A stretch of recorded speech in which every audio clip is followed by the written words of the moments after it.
শ্রীমঙ্গল ভ্রমণের খুঁটিনাটি আপডেট সকল তথ্য পেতে এই ভিডিওর প্লেলিস্ট চেক করুন। বছরের 12 মাসেই যেখানে ট্যুর করা যায় সেটি হলো শ্রীমঙ্গল। শ্রীমঙ্গলের সৌন্দর্য প্রতি ঋতুতেই ভিন্ন ভিন্ন। সো আপনারা চাইলে শ্রীমঙ্গল ঘুরে আসতে পারেন খুব সহজেই। হ্যালো ফ্রেন্ডস, আজকের ভিডিওতে আলোচনা করব কিভাবে মাত্র একদিনে শ্রীমঙ্গলের দর্শনীয় 7টি স্থান ঘুরে দেখবেন। পাশাপাশি থাকতে চাইলে কম খরচে কোথায় থাকবেন, খাবার কোথায় খাবেন এবং কোন স্থান থেকে শ্রীমঙ্গলের সেরা চা পাতা কিনবেন ইত্যাদি। সর্বমোট খরচের সামারিও পেয়ে যাবেন ভিডিও শেষে। ভিডিওটি ভালো লাগলে শেয়ার করে দিবেন এবং চ্যানেলটি সাবস্ক্রাইব করার জন্য অনুরোধ থাকবে। So quick and snappy, let's make you happy. শ্রীমঙ্গলের কথা মাথায় আসলেই সবার আগে পাহাড়ের গা ঘেঁষে বেড়ে ওঠা দুর্দান্ত সব চা বাগানের চিত্র চোখে ভেসে ওঠে। এই জন্যই হয়তো শ্রীমঙ্গলকে বাংলাদেশের চায়ের রাজধানী বলা হয়। এটি মৌলভীবাজার জেলার অন্তর্গত প্রধান পর্যটক কেন্দ্র হিসাবে সুপরিচিত, যা সিলেট বিভাগে অবস্থিত। সবুজ চা বাগান, লাউয়াছড়া জাতীয় উদ্যান, মাধবপুর লেক ও বিখ্যাত 7 রঙের চায়ের জন্য এটি পর্যটকদের কাছে অত্যন্ত জনপ্রিয়। এটি একটি প্রশাসনিক উপজেলা যা মৌলভীবাজার জেলার অন্তর্গত। সিলেট শহর থেকে এর দূরত্ব 82 কিলোমিটার এবং ঢাকা থেকে এর দূরত্ব 192 কিলোমিটার। কিভাবে যাবেন? ঢাকা থেকে বাস এবং ট্রেন উভয় মাধ্যমেই শ্রীমঙ্গল পৌঁছানো সম্ভব। বাসে গিয়ে একদিনে শ্রীমঙ্গল ঘুরে আসতে চাইলে ঢাকার সায়দাবাদ বাসস্ট্যান্ড থেকে রাত 11টা থেকে 12টার মধ্যে শ্রীমঙ্গলের উদ্দেশ্যে রওনা দিতে হবে। আর ট্রেনে যেতে চাইলে সিলেটগামী রাতের উপবন ট্রেনে যাত্রা করলে সবচেয়ে সুবিধা হবে। রাতে বাস কিংবা ট্রেনে শ্রীমঙ্গলের উদ্দেশ্যে রওনা দিলে ভোরের দিকে শ্রীমঙ্গল পৌঁছে যাবেন। পৌঁছাতে সময় লাগবে 6 ঘন্টার মতো। বাসে করে ঢাকা থেকে শ্রীমঙ্গল যেতে ফকিরাপুল বা আরামবাগ অথবা সায়দাবাদ থেকে 500 থেকে 700 টাকার মধ্যেই পেয়ে যাবেন নন এসি টিকিট। এই নন এসি টিকিটগুলোর মধ্যে অন্যতম বাস সার্ভিস দিয়ে থাকে হানিফ এন্টারপ্রাইজ, শ্যামলী পরিবহন, সিলেট এক্সপ্রেস, এনা ইত্যাদি।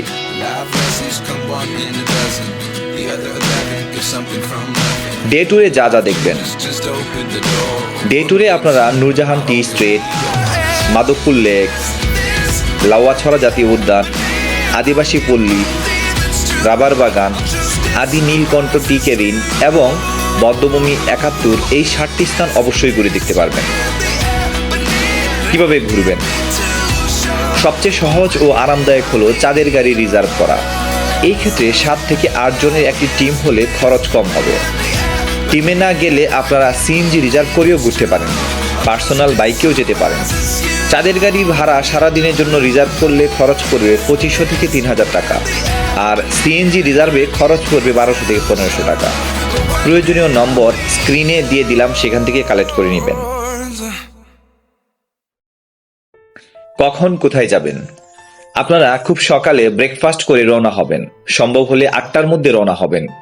প্রথমে যাবেন নূরজাহান টি স্টেটে। এটির কোনো প্রবেশ মূল্য নেই। শ্রীমঙ্গলে সবুজে ঘেরা অপরূপ এক প্রান্তর নূরজাহান টি গার্ডেন বা নূরজাহান চা বাগান। কথিত আছে মুঘল সম্রাজ্ঞী নূরজাহান বেগমের নাম অনুসারে এই চা বাগানের নামকরণ করা হয়েছে। যতদূর চোখ যায় কেবল সবুজে ঢাকা ঢেউ খেলানো চা গাছের সারি। নিরিবিলি পরিবেশ, মনোমুগ্ধকর প্রাকৃতিক দৃশ্য সব মিলিয়ে নূরজাহান চা বাগান নিঃসন্দেহে বর্তমানে শ্রীমঙ্গলের সবচেয়ে আকর্ষণীয় স্থান। শ্রীমঙ্গল শহর থেকে প্রায় 8 কিলোমিটার দূরে নূরজাহান টি স্টেটের অবস্থান। এটি শ্রীমঙ্গলের অন্যতম বৃহত্তম চা বাগান।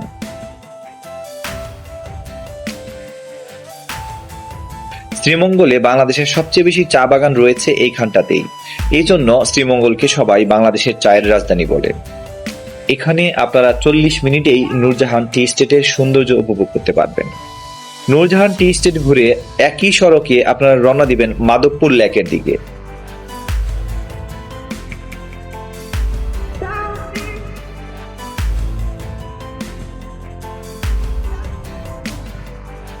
এটি মৌলভীবাজার জেলার কমলগঞ্জ উপজেলার মাধবপুর চা বাগানের অভ্যন্তরে অবস্থিত একটি মনোমুগ্ধকর প্রাকৃতিক লেক।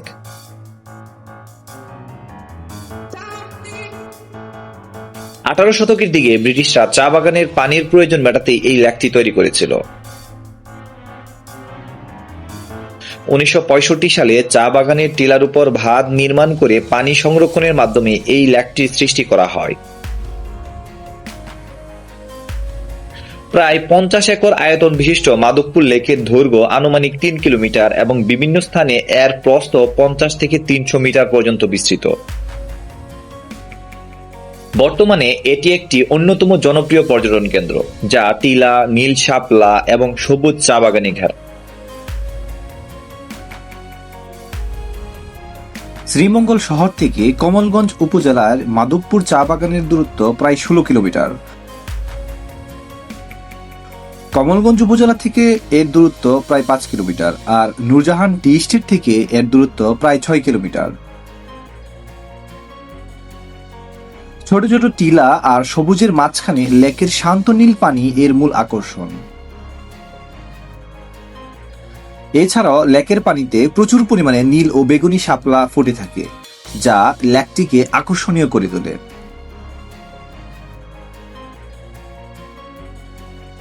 পুরো লেকটি ঘুরে দেখতে আপনার সময় লাগবে 1 থেকে 1.5 ঘন্টা। এই লেকের প্রবেশের ক্ষেত্রে প্রতি চাঁদের গাড়ির টিকিট পড়বে মাত্র 75 টাকা। লেকের বাইরে থেকে অর্গানিক চা পাতা কিনতে পারেন সুলভ মূল্যে।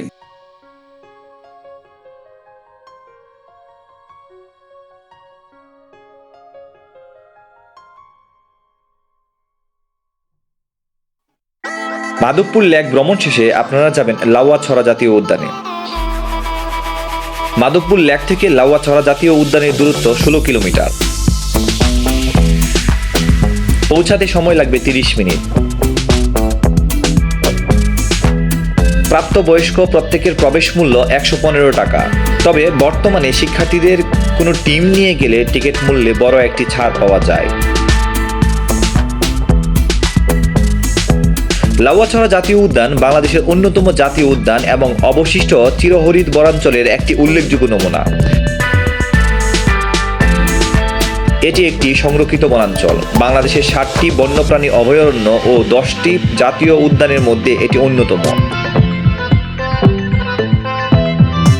মৌলভীবাজার কমলগঞ্জ উপজেলায় অবস্থিত 1250 হেক্টর আয়তনের এ বন জীববৈচিত্র্যে ভরপুর। লাউয়াছড়া উদ্যানে বাংলাদেশের বন বিভাগ কর্তৃক স্থাপিত তথ্য বোর্ড রয়েছে, যেখান থেকে আপনি লাউয়াছড়া বন বিভাগ সম্পর্কে সামগ্রিক তথ্য পেয়ে যাবেন। বাংলাদেশ সরকার 1997 খ্রিস্টাব্দে এই বনকে জাতীয় উদ্যান হিসেবে ঘোষণা করে। এখানে আপনারা বিভিন্ন পয়েন্ট ঘুরে দেখবেন, যেমন shooting point, deep walking street এবং লেবু বাগান ইত্যাদি।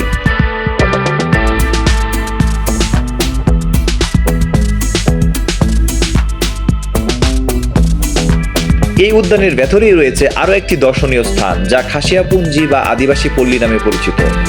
ফ্যামিলি নিয়ে বেড়াতে গেলে অবশ্যই গাইড সাথে নেবেন, না হয় বন্য বানরের ধারা আক্রমণের শিকার হতে পারেন।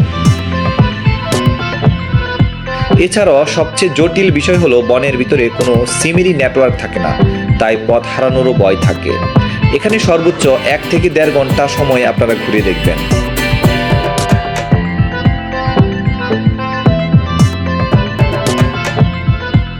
অতঃপর আপনারা খাসিয়াপুঞ্জি বা আদিবাসী পল্লীতেও ঘুরে দেখতে পারেন।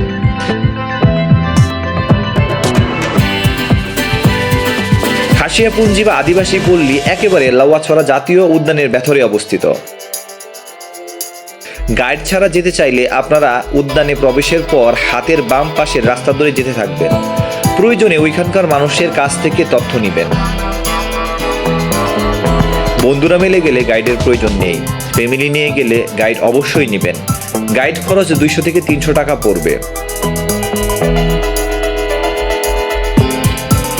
খাসিয়াপুঞ্জি বা আদিবাসী পল্লীতে গেলে আপনারা খাসিয়াদের জীবন জীবিকা দেখতে পারবেন।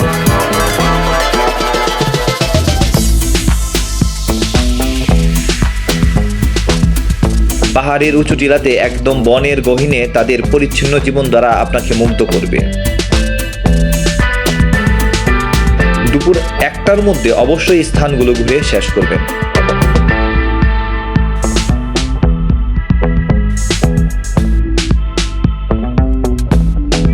উল্লেখ্য, আপনারা কোনো গাইড নিলে কিংবা কোনো ট্রাভেল এজেন্সির সাথে কথা বললে খাসিয়াপুঞ্জি এবং লাউয়াছড়া উদ্যানকে আলাদা আলাদা স্পট হিসাবে কাউন্ট করবে, যদিও লাউয়াছড়া উদ্যানের ভিতরেই খাসিয়াপল্লীর অবস্থান।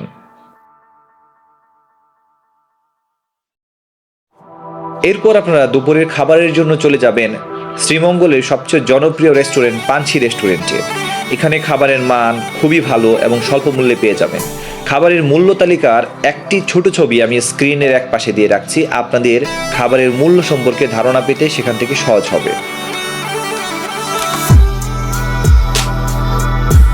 অতঃপর আপনারা খাবার শেষে 2:30 থেকে 3টার মধ্যে রওনা দিবেন রাবার বাগান। পাঞ্ছি রেস্টুরেন্ট থেকে রাবার বাগানের দূরত্ব মাত্র 3 কিলোমিটার।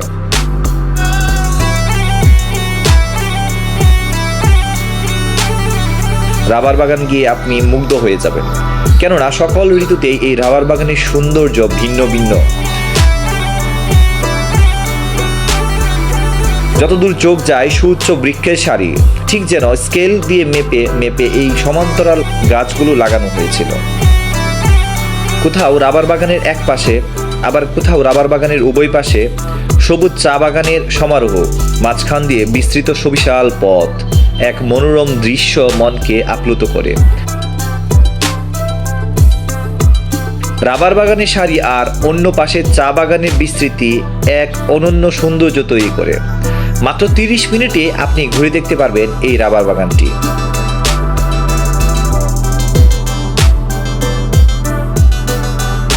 অতঃপর রাবার বাগান ঘোরাঘুরি শেষে আপনারা চলে যাবেন আদি নীলকণ্ঠ টি কেবিনে।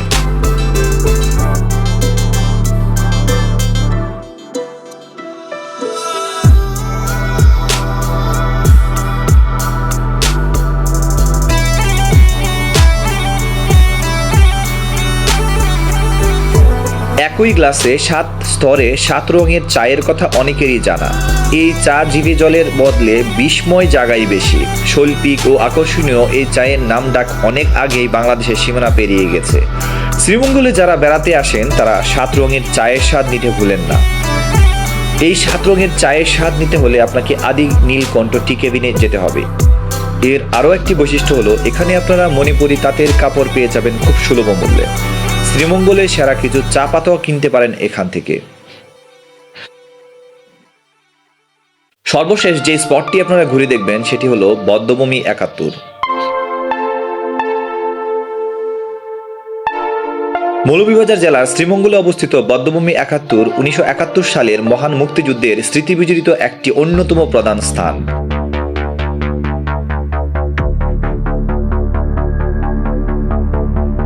শহরের বানুগাছ সড়কে বিজিবি ক্যাম্পের পাশে অবস্থিত এই বধ্যভূমি 71। এই স্থানে পাকিস্তানি বাহিনী ও তাদের দোসররা বহু মুক্তিযোদ্ধা ও সাধারণ মানুষকে নির্মমভাবে হত্যা করেছিল। এটি বর্তমানে শহীদদের স্মরণে নির্মিত একটি স্মৃতিস্তম্ভ ও পর্যটন কেন্দ্র। 1971 সালে স্বাধীনতা যুদ্ধের সময় পাকিস্তানি হানাদার বাহিনী বিভিন্ন স্থান থেকে মানুষ ধরে এনে এখানে হত্যা করে বটগাছের সাথে ঝুলিয়ে রাখত। এখানে শহীদদের স্মরণে স্মৃতিস্তম্ভ ও মৃত্যুঞ্জয় 71 নামের একটি ভাস্কর্য নির্মাণ করা হয়েছে। মুক্তিযুদ্ধের স্মৃতিকে ধারণ করে এই স্থানটি এখন একটি আকর্ষণীয় ও দর্শনীয় স্থানে পরিণত হয়েছে।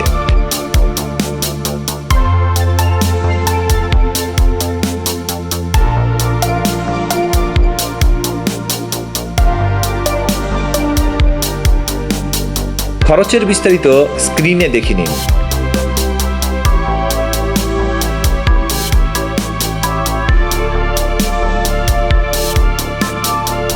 আজ এখানেই শেষ করছি। ভিডিওটি কেমন লাগলো অবশ্যই কমেন্টে জানাবেন।